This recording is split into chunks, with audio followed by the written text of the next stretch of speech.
Welkom studente.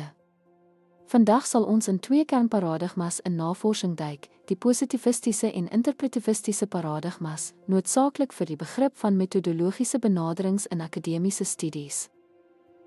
Kom ons ondersoek eers die positivistiese paradigma.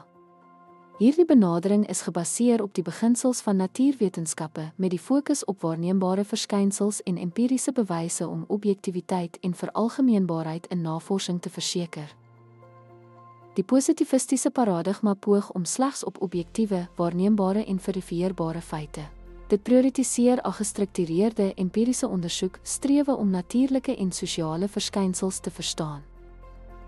Skakelratte, ons ondersoek die interpretivistiese paradigma.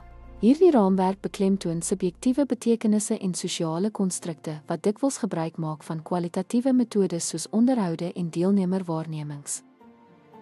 Die doel van interpretivisme is om die kompleksiteite van menslike gedrag en sosiale interaksies diep te verstaan.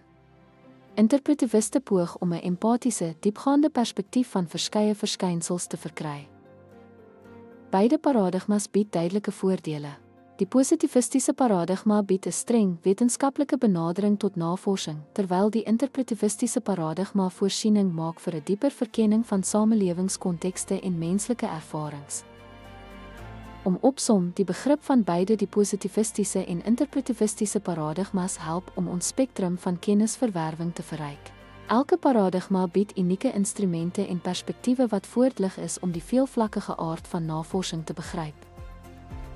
Dankie vir jou aandag. Ek hoop dat hierdie sessie jou insiggewende perspektiewe op die fundamentele paradigmas van navorsing gebied het. Sterkte met jou studies en toekomstige navorsingspogings.